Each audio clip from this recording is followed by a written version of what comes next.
Morning, my friends. I'm Pastor Ben Hayes from First Baptist Church, Dadeville, Alabama, bringing you our thought for the day for this fantastic Friday. And I know it's going to be fantastic, and I'm just praising the Lord for that. So don't forget, worship Sunday morning, 8:45 Bible study, 10 a.m. worship, Lord's Supper in the morning service, and then in the evening we've got a potluck supper at 5 and business meeting at 5:45. So make sure you're here. Picking up Romans chapter 4. Verse 15. Remember, we've been talking about this back and forth between the law and grace, and that righteousness comes by faith, not through the law, not through works. And then look at what Paul says in verse 15. Because the law brings about wrath. Now, back up to verse 14. For if those who are of the law are heirs, faith is made void and the promise made of no effect. In other words, if we could get saved by the law, there would be no reason for faith, no reason for God to send Jesus to die on the cross. Then listen, he says, because the law brings about wrath. That's all the law does.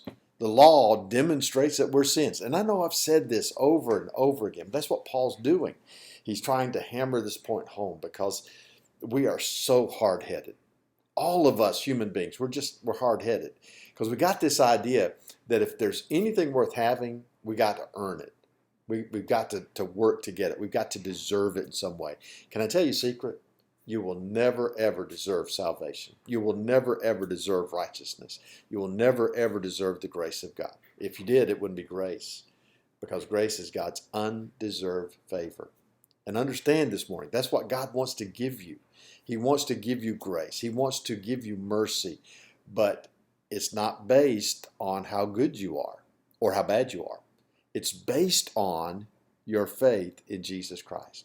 Because Jesus said, I am the way. Now, look at the rest of that verse. He says, the law brings about wrath, for where there is no law, there is no transgression. You get it? If there's not a law against it, how can you break the law? How can you sin?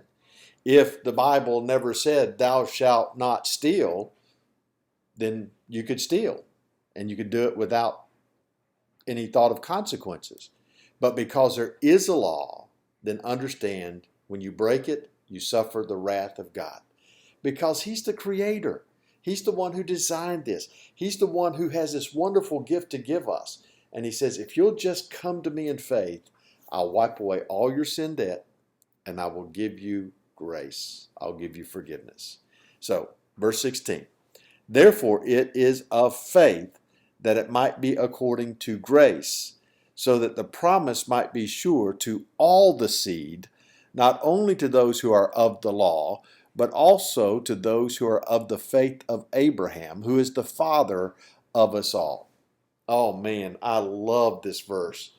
Salvation, righteousness, it is from the faith that we place in Jesus Christ, so that our salvation comes from His grace, that unmerited favor, so that the promise might be sure to all the seed, to all of us, whether we were born as Jews or Gentiles, whether we are religious or pagans, whether we are rich or poor, educated or uneducated.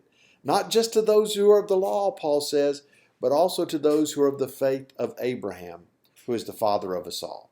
Now, please do not misunderstand this. Paul is not teaching universalism. He is not saying that we're all God's children. Listen, God created us all. And I believe with all of my heart that even a child that is formed in the womb today is formed by the hand of God. He has a part in that conception. That's why I believe in the sanctity of life from the moment of conception until death. I believe that with all of my heart, because I believe that God knits us together in our mother's womb, just like King David said. But hear me, those of us who have trusted in Jesus Christ, we are the children of Abraham. We're the children of God, but He is our Father, because He is the Father of this great nation of Israel. But because of Him, we have this opportunity to come into the family as well. So I want you to think about that today. I want you to have a great weekend, but I want you to think about this. It is by grace that you are saved. Be blessed.